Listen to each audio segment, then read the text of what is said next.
Bom, meus amigos, dando sequência à série de vídeos sobre os defeitos dos negócios jurídicos, nessa gravação vamos tratar do erro, que é um defeito do negócio jurídico trabalhado entre os artigos 138 e 144 do Código Civil de 2002. Bom, o conceito de erro é relativamente simples, né? É um defeito do negócio jurídico, é um vício de consentimento, que consiste na declaração de vontade baseada em uma falsa representação da realidade. Isto é, a parte ela declara uma vontade, ela celebra um negócio jurídico, porém é enganada sobre uma circunstância que envolve aquela negociação. É importante destacar aqui que a figura do erro ela ocorre quando uma das partes se equivoca sozinha. Se alguém provocou este equívoco, se tratará de outro defeito, que é o dolo. Então é importante que isso fique claro inicialmente. Configura o erro quando alguém, então, celebra um negócio jurídico com um entendimento equivocado sobre uma das circunstâncias dele, sendo que esse equívoco não foi provocado por alguém. Muito bem, há diferentes espécies de erros, trabalhados inclusive pelo Código Civil e não apenas pela doutrina, e vão se diferenciar a partir de diferentes critérios também. E aí, dependendo do tipo de erro, ele pode levar à invalidade do negócio jurídico ou não, dependendo do contexto, dependendo de cada caso. Por exemplo, o erro ele pode ser considerado substancial ou essencial, é uma categoria, ou então ele pode ser considerado um erro acidental. O erro substancial ou essencial é aquele derivado de uma falsa representação da realidade que era determinante para a prática de um negócio jurídico. O exemplo que a doutrina adora dar esse aspecto é quando uma pessoa deseja comprar um anel de brilhante, deseja comprar um anel com uma pedra de rubi, vai a uma loja, vê um anel com uma pedra vermelha, deduz de forma equivocada que aquela pedra vermelha é um rubi, quando na verdade é uma mera bijuteria. A pessoa vai ao vendedor, fala: eu gostaria de adquirir um anel com rubi, por exemplo, este aqui da vitrine. E o vendedor não fala nada, ele não provocou o erro, mas também não o evita e faz a venda. Este é um bom exemplo de um erro substancial ou essencial. Se a pessoa soubesse que não se tratava de uma pedra preciosa, ela não teria feito o negócio jurídico. Mas, por outro lado, há o chamado erro acidental, que é aquele equívoco que ocorre ali no negócio jurídico, porém, ele não foi determinante para a sua prática. Ou seja, se a parte tivesse percebido o engano, mesmo assim ele teria celebrado o negócio jurídico. Então, podemos citar como exemplo aqui um erro de cálculo. Uma negociação é feita, mas aí há um erro de cálculo pequeno sobre um determinado bem, sobre a metragem de um bem imóvel, por exemplo, e constata-se que naquela circunstância, mesmo se o erro de cálculo tivesse sido percebido, o negócio jurídico teria sido celebrado do mesmo jeito. Inclusive, o artigo 143 do Código Civil é muito claro a esse respeito. Ele fala que um mero erro de cálculo não invalida o negócio jurídico, mas apenas autoriza a retificação da declaração de vontade. O negócio jurídico ele é mantido. Ou seja, até aproveitando o gancho aí do artigo 143, o que se percebe na leitura do Código Civil é uma determinação de que somente o erro substancial ou essencial leve à invalidação dos negócios jurídicos.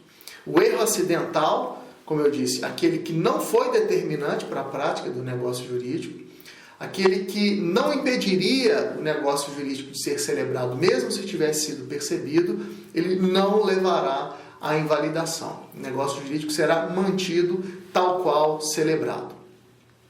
E o próprio Código Civil ele vai dizer quando que se considera um erro como substancial. Ele vai elencar 3 situações.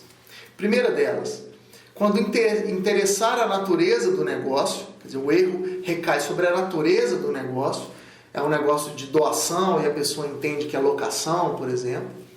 quando o erro recai sobre o objeto principal da declaração ou alguma das qualidades essenciais ao objeto principal da declaração. O exemplo que eu dei agora há pouco do anel de rubi, que era bijuteria, é um exemplo de um erro substancial sobre uma característica, uma qualidade do objeto. Uma outra circunstância considerada erro substancial é aquele equívoco que diz respeito à identidade ou à qualidade da pessoa a quem se refira a declaração de vontade. Desde que este equívoco, repita-se, tenha se influído de modo relevante na negociação.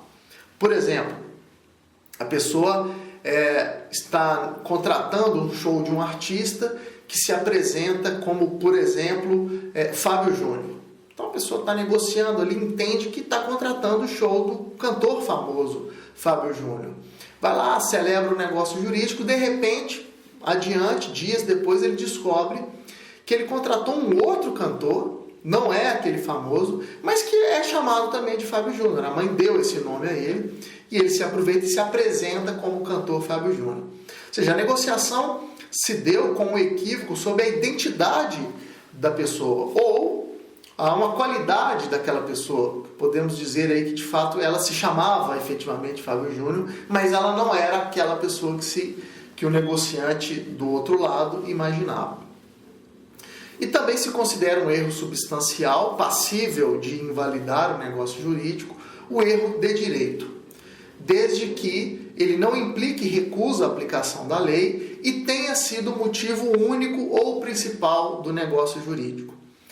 Percebam, o erro de direito, é interessante o código dizer isso, também pode levar a um negócio jurídico ser invalidado. Normalmente trabalhamos com a ideia de que ninguém pode usar o argumento de desconhecer a lei para se beneficiar disso, mas esse é um preceito que, concretamente, ele é aplicado, dependente do contexto, de uma forma um pouco menos radical do que ela aparenta. É o exemplo aqui do erro de direito, que se configura quando alguém tem uma falsa interpretação de uma norma jurídica. Ele celebra um negócio jurídico entendendo que estava amparado pelo direito, quando na verdade ela está violando um preceito normativo. É o chamado erro de direito, levará à invalidação do ato jurídico, repetindo, se não implicar em recusa à aplicação da lei e se for o motivo único ou principal do negócio jurídico.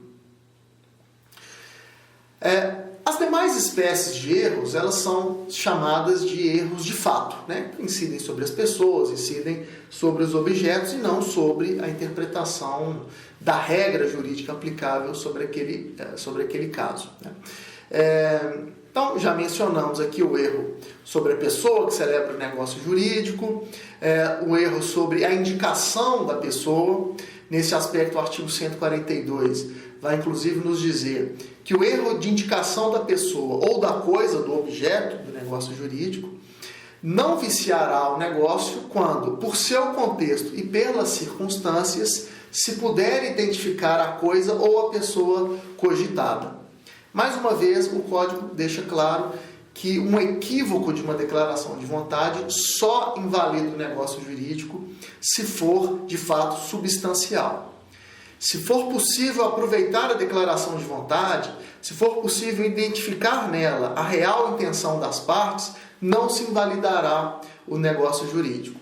Como diz o artigo 142. Se a indicação da pessoa, se a indicação da coisa estiver falha, mas do contexto do negócio jurídico for possível identificar efetivamente a quem ou a que se refere aquele ato, ele será mantido e não será invalidado. É possível também a ideia do erro quanto ao motivo do negócio jurídico.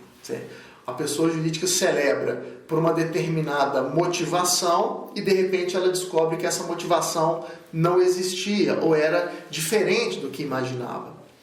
Neste aspecto, o artigo 140 vai dizer que o falso motivo somente vicia a declaração de vontade quando tiver sido expresso como razão determinante.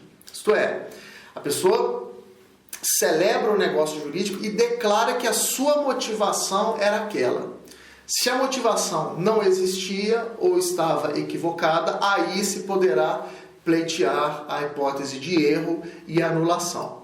Agora, se este motivo não tiver sido demonstrado como uma razão determinante, será considerado um mero erro acidental e não haverá invalidação. A partir de um outro critério, o Código também trabalha com as categorias de erro excusável e erro inexcusável. O erro excusável é aquele que se justifica, é aquele plausível, é aquele equívoco que um homem médio, com uma inteligência média, naquele contexto, cometeria. Já o erro inexcusável é aquele que não se justifica, é aquele não razoável, é o erro grosseiro, decorrente de uma falta de diligência, de uma falta de cuidado, e o erro inexcusável não será causa de invalidação do negócio jurídico. O direito privado, ele não pretende socorrer aquelas pessoas que não foram diligentes, que não foram cuidadosas, que cometeram equívocos grosseiros, como, por exemplo, assinar um documento em branco.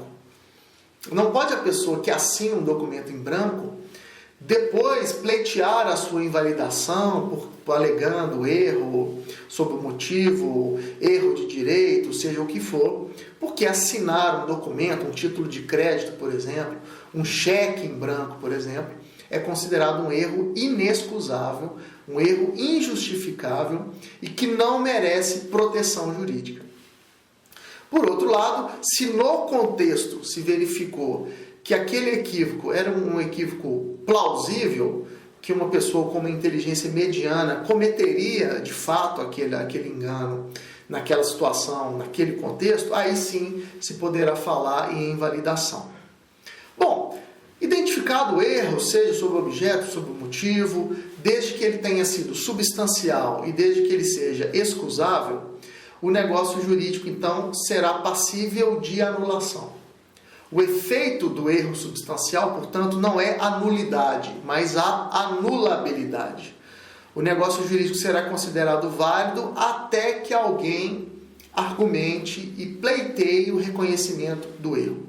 Se ninguém pleitear o reconhecimento do erro, o negócio jurídico surtirá plenos efeitos e depois de um certo prazo, o erro já não mais poderá ser reivindicado. Há um prazo decadencial para que se reclame o reconhecimento do erro e este prazo é de 4 anos a contar da celebração do negócio. Não pode, portanto, o Poder Judiciário declarar ou anular um negócio jurídico de ofício, por erro, como também isso não poderá ser feito, isso não poderá ser discutido em qualquer momento. O Poder Judiciário só declarará o erro se provocado pela parte interessada, por uma parte que é atingida juridicamente por aquele negócio jurídico, e mesmo assim se essa provocação ocorrer dentro de 4 anos da celebração do negócio jurídico. Passados esses 4 anos, ocorre a chamada convalidação, e aquele negócio jurídico passa a ser considerado plenamente válido. De toda forma, aqui também há a incidência do princípio da conservação dos negócios jurídicos. Ali disposto no artigo 144, que vai prescrever que o erro não prejudicará a validade do negócio jurídico se a pessoa a quem a manifestação de vontade se dirigia se oferecer para executar o negócio jurídico na conformidade da vontade real da outra parte. Trocando em miúdos. Identificado o erro, a parte por ele prejudicada vai a juízo, pede a invalidação do negócio jurídico. Mas se a outra parte se comprometer a cumprir o negócio jurídico da forma realmente desejada, isto é, passar por cima daquele equívoco, o negócio jurídico deverá ser considerado, deverá ser mantido pelo Poder Judiciário. O princípio da conservação dos negócios jurídicos prega isso. Podendo preservar o negócio jurídico, o Poder Judiciário deve preferir o caminho da preservação. Ele deve apenas retificar o vício, modificar, consertar aquilo que está inadequado e, uma vez reparado o negócio jurídico, deve zelar pela sua execução. Tá certo? Muito bem, eram essas as questões que eu queria trazer aqui sobre o erro, sobre esse defeito do negócio jurídico.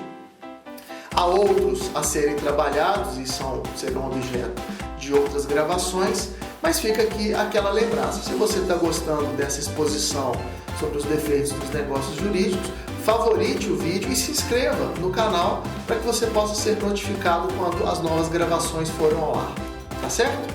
Muito obrigado, até a próxima.